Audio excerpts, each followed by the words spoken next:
today. Okay, we go to the Chitas, we go to the Chumash of the day. We're holding on today's Tuesday, the third reading on chapter 32 in the book in the Parshas Vayishlach, chapter 32, verse number 31. Vayikra Yaakov Shem HaMakom Peniel. And Yaakov called that place Peniel. Why? Because Peniel, I saw God, panim upon him. Pni is face, Kel is God. I saw God face to face, Vatinotzel nafshi, and he spared my life. And then the sun rose. Asher Avras Penuel, as he passed over Penuel. And he was limping. He had a dislocated hip. Now she says, the sun rose for him. This is a general expression similar to when you reach a certain place, dawn broke up for us. It's like a human expression, even though I'm not sure exactly when, if he came exactly when dawn broke for him.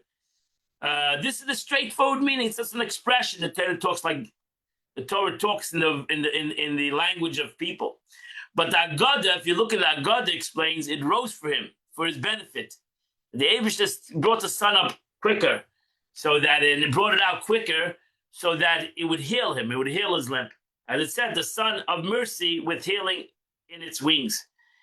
And for those hours that it was set for him before, it's time when it left Beersheba, now rose for him in this time. So just like it became suddenly evening, when he went on his way out, it suddenly became morning quicker because he would wake up early.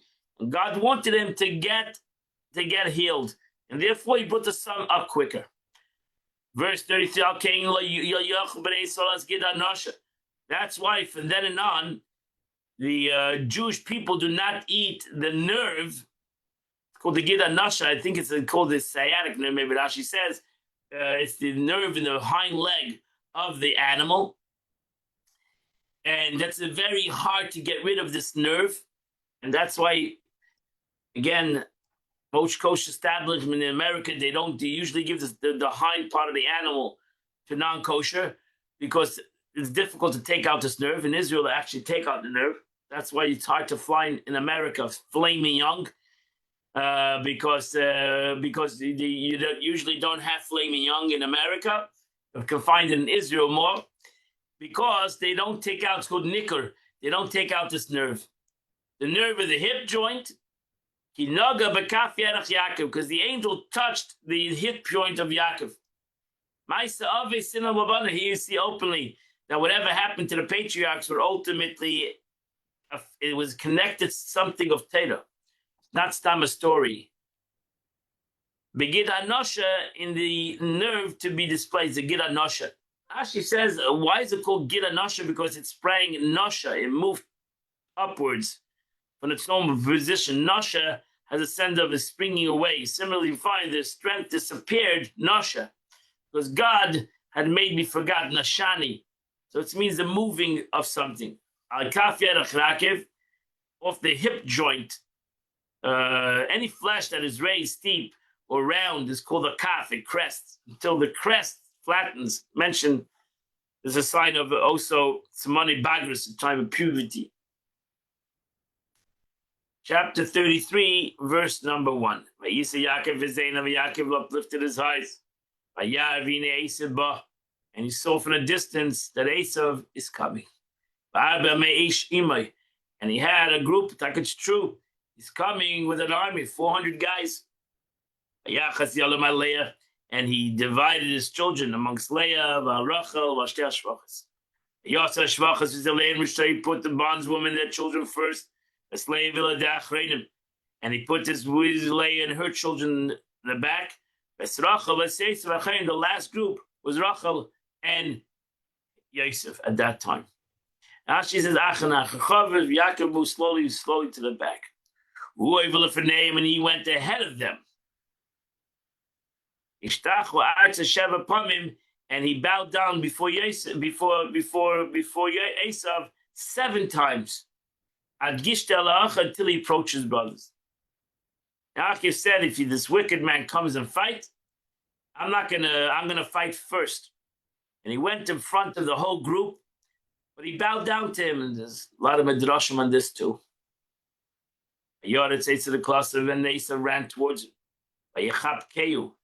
And he embraced him. And he fell upon his neck. And he kissed him. And they wept. You see the word of Yishakehu, Rashi going to mention it. You see the dot on every single letter of the word of Yishakehu. He kissed him. Rashi says that compassion was aroused. He suddenly woke up. His compassion, Asa. When he saw Yaakov bowing before him, it woke up as a compassion. Vayishakehu, and he kissed him. There are dots over this word, serving as a lesson to import. There's a difference of opinions in the Sifri and the Gemara about this. Some explain that the dots to mean that he did kiss him wholeheartedly. But Rav Shimon bar Yochai said it's known that Esav hates Yaakov, so it's not really true that he kissed him wholeheartedly, but that moment of compassion was aroused to a greater degree than before, and he kissed him wholeheartedly. So it was a moment of compassion. Don't be fooled that Esav suddenly loves Yaakov. Not true. But this spontaneous display of emotion was only a fleeting moment. Yisa Seinov, and he lifted up his eyes. And he saw behind Yaakov all this family, this beautiful family, or wives. So Yadim, all these 11 children, 12 children. He didn't see Dina because she was in the box.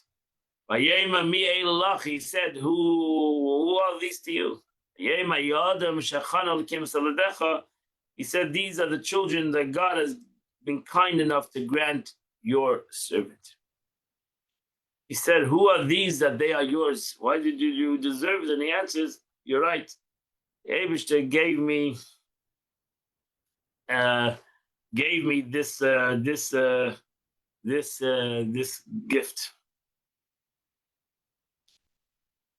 And that completes the Chumash for today.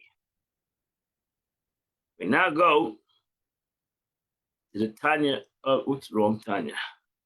We go to the Tanya of the day. We're going to finish the 4th essay of Kuntres Achron.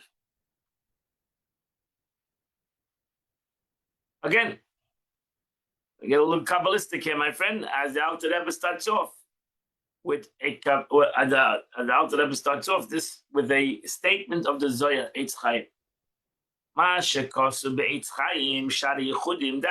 what we find in Eitz Chaim, in the portal of Yechudim, unities.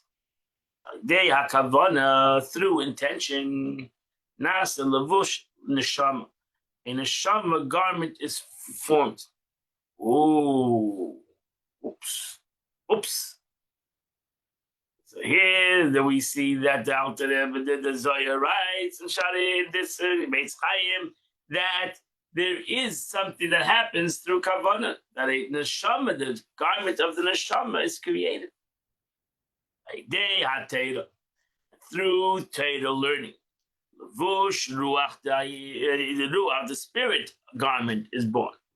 Ruach Mishnah Yitzira, the spirit of this, through learning Mishnah, the spirit, the garment creates a garment in the world of emanation. No, in the world of formation, Yitzira.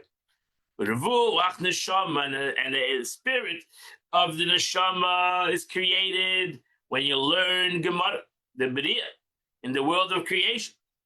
Idea Gemara, through learning Talmud. So it thus seems that Torah precipitates a garment of Ruach, which is a created being. So now it's a seeming like contradiction to what I said. Alter Rebbe says, Yesh Leimar, this can be understood as referring only to Torah, studied by man in this world as it ascends above. It then becomes a garment of Ruach since it derives from created man. So therefore, man that learns Torah creates a garment l'mayla. We learned this before. Torah mitzvahs create a garment for the person. It creates a garment in this world also, right? He surrounds himself with a garment of Torah. He surrounds himself with a garment of mitzvahs. But not only does it create a garment in this world, but it's brought on the Zohar, it creates a garment in the upper world. That's what happens through the understanding Gemara, through learning Talmud. Talmud atzmai, but the Talmud itself, the Gemara itself, Shenit and Besinai, that was given on Mount Sinai, Talmud, right? Because we know that Torah Shebiksav and Torah Shebal-Peh, the written law, and the oral law, which is Talmud, ultimately written down later, but the Talmud, the oral law, which explains the written law, was given at Mount Sinai. Kol Masha Talmud's expression, everything that was later revealed, was all given at Mount Sinai. So everything is there already. So everything was given already. So when was it given? At Mount Sinai. Meaning as the Jews camped around the Sinai, it was given and ultimately to Moshe Rabbeinu. L'chein, Bevada Ruch, therefore the study of Talmud refines spirit. L'chein b'mishni di Yitzira. And so to Mishnah of Yitzira in the world of formation, it was given from above a Sinai. So too, it is too of the degree of neshama. It's not the degree of ruach. It's the degree of the neshama that affects the ruach. Even if you might suggest to say Shagam Hanit Sinai, that even at Sinai was not only given the neshama, means the higher level of spirit. Sinai who beruach Yitzira was also given the ruach of Bri. Maybe it was also everything was given. The neshama. Again, you have to look at the three levels. I said the oil. We're dividing the vessel and the cave and the oil. The vessel is Bri Yitzira, the worlds. Those are the vessels. And then you have the oil. What's the oil? The oil itself is divided into generally to three groups: nefesh, ruach, neshama. So neshama is much higher. Neshama is the intellect. The ruach is the emotion. So therefore, seemingly, we always said that that Torah is connected to the neshama of the higher level of Ur, and then over here it says it's connected to spirit. So the infants like maybe everything was given. So even so, it's not like the independent created entity, but rather like an emissary, really expresses the power of this principle. It is known that every angel that's an emissary from above, which is, you should know that we call the angels in the Torah Elikim. Give them a godly name, even though they're angels, they're not a god. How's that Nikra when he's doing his mission? Nikra b'shem Havaya Mamish. So we give him the name of the Ur, right? The mission is the Ur, is the light of it, and the angel is the vessel. But when he's in his mission, when the angel is doing his mission, he's called the name of God. Mamash Hashechem B'Kirbei, that the name of God that dwells within him. But when he's not a messenger, then yes l'shemacha, he has some other name according to his manner of service. What he does, he prays. So that's why the angel says to Yaakov asked him for his name. He said, "I don't have a name. I don't have a name, right? Because I have a mission, and when I have a mission, I have no name. And right now, what do I got to do? I got to go serve God. I got to go to heaven, right? I got to go back to heaven. What do I do in heaven? Because I could have Kaddish Hashem. And when he davens, when the angel praises God, he says, holy of holy is God. What does that mean? When he praises God, he's not doing his mission. He's doing his praise of God. He says, the Abish is above me. God, Kaddish. God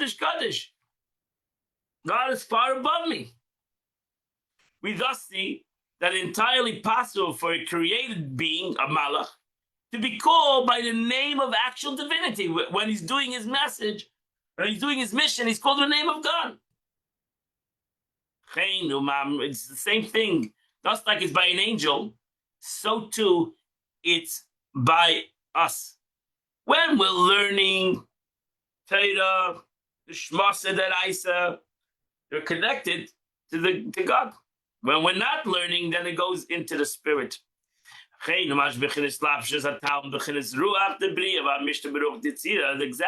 this case with the investment of Talmud into the spirit of the state of Bria, and then that's Mishnah, or in the Ruach of Yitzira, which that is the Ruach of Mishnah Beruch Yitzira, in Talmud in Bria, in the world of creation, and in Mishnah in the world of formation, Heim Shluchei Havaya. That moment when we're learning, they become the messengers of God. Dainu Kaelin and Nukva Atzilus, meaning that they become vessels of Nukva, of the world of the world of Atzilus. They become vessels to that oil. Hachitzayin b'Talmud. I'm saying in Mishnah, the external vessels of the Talmud and the intermediate vessels of the Mishnah. Hashem Mishnah Talmud. We know that Mishnah and Talmud. Mishnah is the oral law. The Talmud is the explanation of the oral law. Shbehem nishlachim yisayid Abba. You get a little Kabbalistic here. That are within them, within the Ruach of Bri Yitzir, issue from the Yisayid, the foundation of Abba, which is Chachma, which receives influences from Chachma, Stima, Arech Apin, which receives Abba, the Chachma. Where does Chachma? Chachma comes from Arech Apin, Chachma of Keser, comes from Ratzin, with the will, from the crown, which is clothed the infinite light of God. So that's what happens. What happens is when a Jew is learning Torah in this world, let's say he's learning Gemara, he's learning Talmud, Kabbalistically, what's happening at this present moment in the world of Bria is vested in the world of Bria. That moment is vested at the world of Atzilus. It comes within it.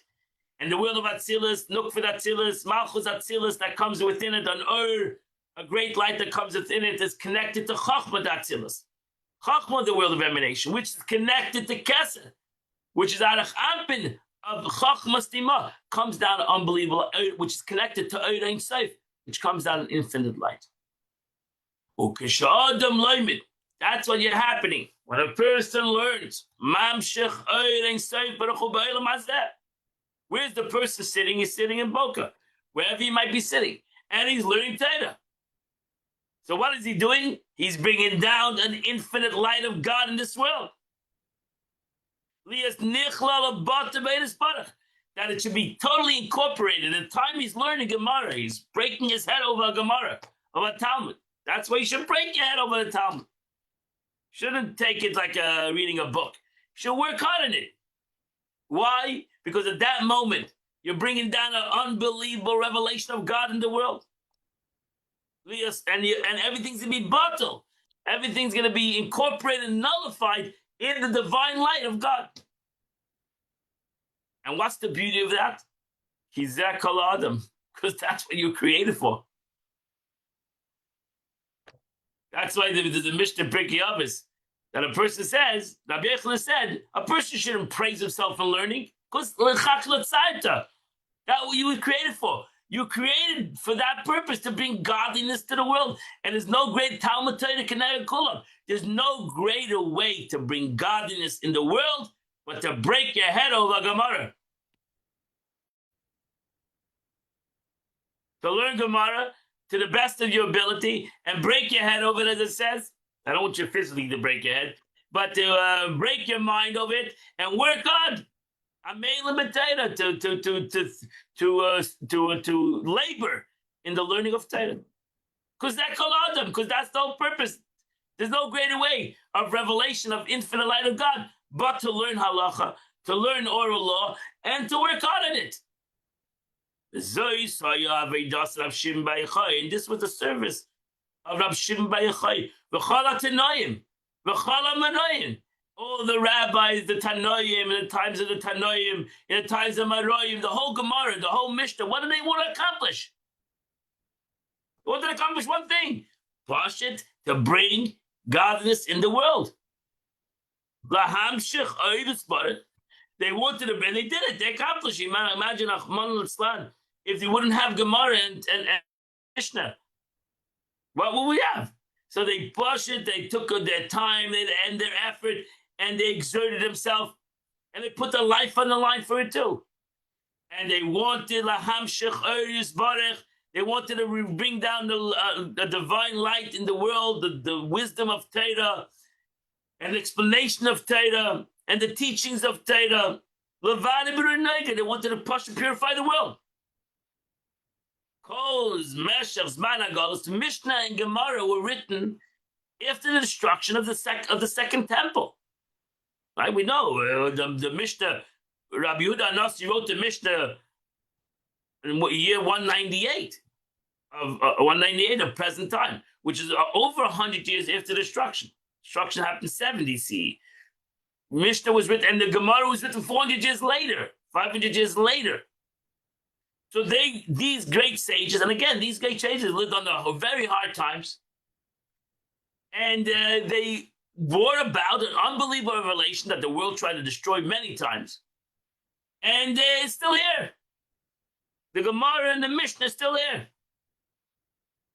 And they only wanted to do that. Why? Because they knew that in the time of Galus, right, Rabbi Yehuda Nasi, until Rabbi Yehuda Nasi, Rabbi Yehuda the prince, who was again in the year after the destruction of the second temple, wrote the Mishnah. Until then, it was not written. It was not written down. And why did they want to do that? Because they understood that the Gemara and the Mishnah is going to rectify this world, is going to purify this world. As all an entire period of exile. The time of the dominion of the tree of knowledge started, happened before already, but right now they were in exile. The life force of this world derives from Klippas Noiga till Mashiach comes. It's a Klippas Noiga, it's a covering that shines, which is composed of both good and evil. From Moshe Kosev, as it says, Eis asher shala to Adam b'Adam, the time that evil man dominates man of holiness. Shala to Adam b'Adam, that man dominates man. What does that mean? Because there's two men in oneself. There's two men. There's two humanhood. The humanhood of Lamata and the humanhood of Lamayla. And what's dominant?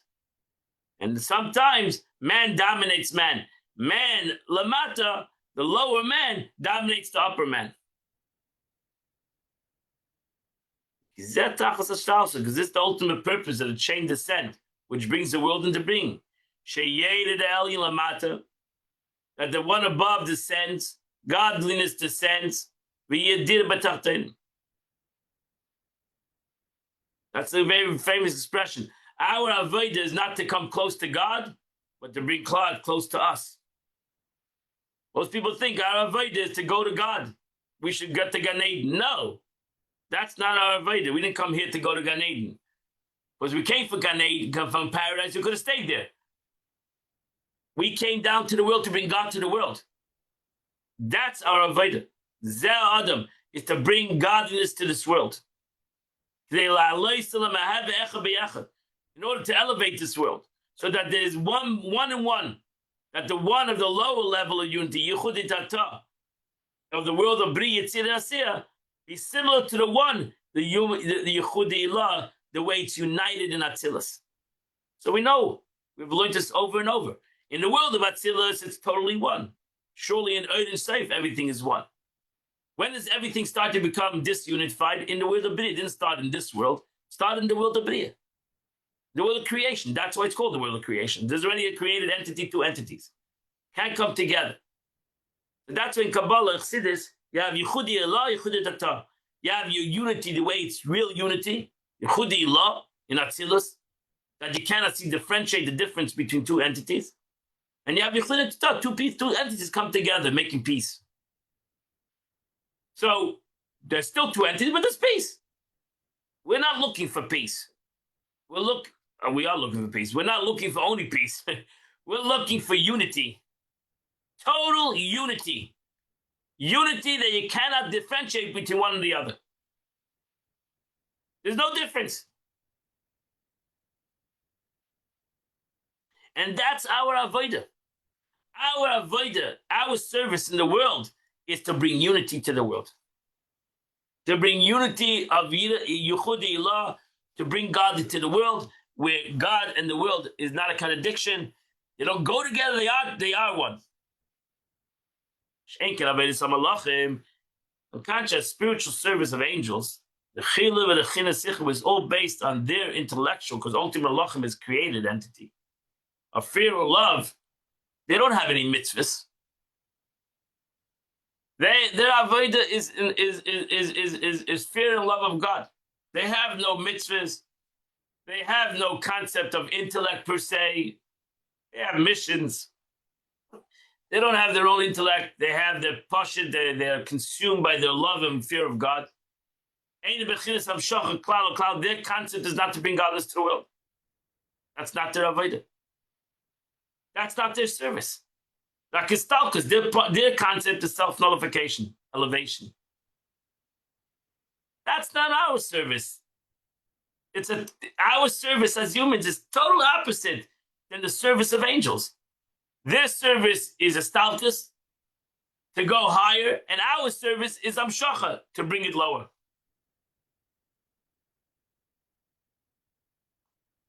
So we also have a stalkus. We also have to go higher to bring it lower.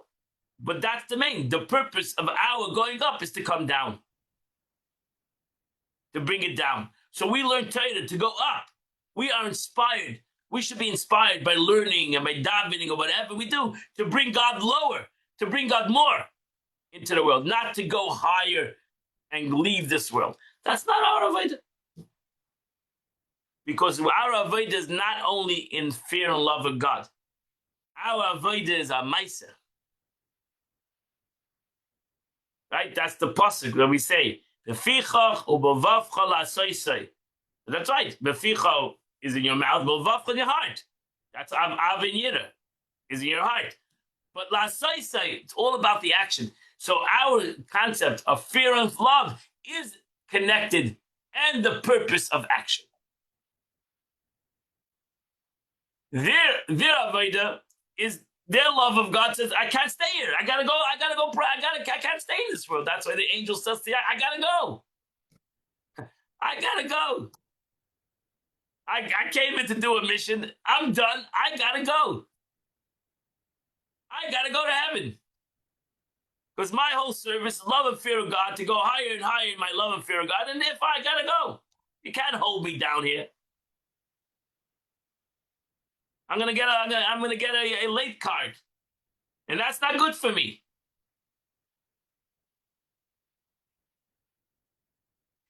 And the true intention of creation, that is godless, is to be drawn down below. That's why the Abish created the world. Then the Malachim have their service, and as we've learned the Gemara, God has billions of angels, and they're all serving Him. Baruch Hashem. We're here to bring God to the world. That's our Avazek Kol Adam. This is why man was created. And you'll understand this. Oh, with this you'll understand also how we manage, how we may understand how angels are created from something to nothing through the study of Torah. Even without intent. Because angels don't need intent. Angels are created from my Avas Hashem and Yiras Hashem. Which is only the spirit. Because angels are only in the spirit. They're only emotional. And that's why they're not true divinity. They're only in divinity when they're doing their mission. The second they finish their mission, they're Av and Yira. They sit and serve Kaddish. They serve God. They're like robots. The intent state of it is neshama. The intended state is neshama, which is divinity. That's what we're looking for, neshama. We're not looking for. We also have these three levels. We are looking for neshama, looking for God. not only emotion, looking for God. And again, where we find God is in the Torah. By learning Torah, we touch God. Talmud Torah Keneged Kol. By doing a mitzvah, we connect, we touch God. So when the kavanah is lacking, and one studies really the level of ruach, how are the angels created ex nihilo when such a creation derives only from divinity? Alpha became Shem Havaya Shechem. Even though the words of the Torah are studied without proper intent, the name of God still dwells in them, and that's why angels are created. So I explained earlier, even created angels is called by divinity, by divine name at the time that they're carrying out his mission. Because at that time, God abides within him. So too, since God abides within the words of the Torah, angels are created even if I have no intention. I'm only saying the words of Torah, but because the Eibishter is in that times in my words, that's why even angels are created without intent.